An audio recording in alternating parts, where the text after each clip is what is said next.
देशों से विदेशों से परदेशों से सब तरह से ई भाग रहो के भक्ति में जय भावना जय फीलिंग हमर मनो भैया जी के छै एक्चुअली हमर भावना से नहीं है लेकिन हम सब कलाकार छी पेट पाले वाला हम सब बड़का कलाकार छी ने ते द्वारे हर तरह के गीत गावत और बहुत हाथ से है सखी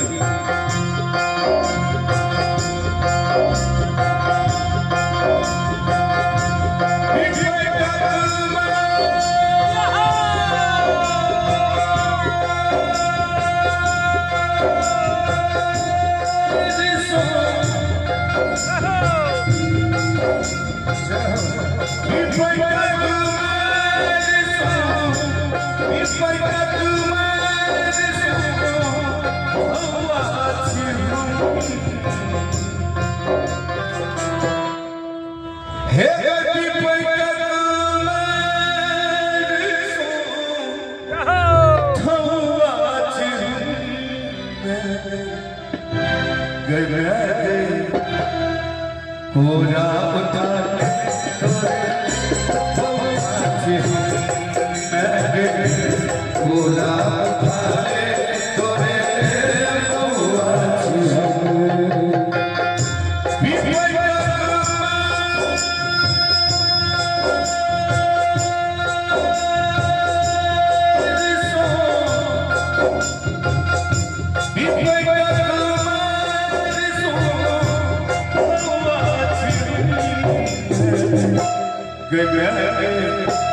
पूरा पूरा उठा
पूरा उठा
जननी जग कल्याणी तू जग जननी जग कल्याणी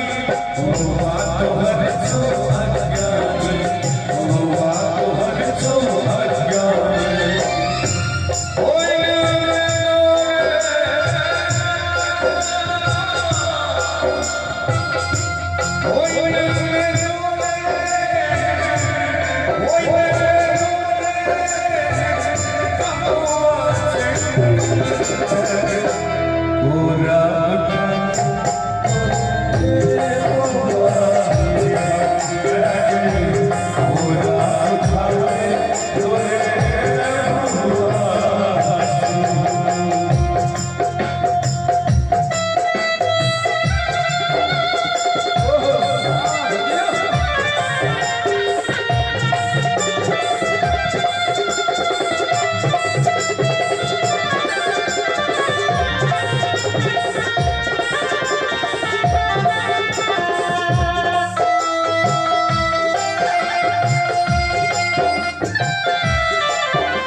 Con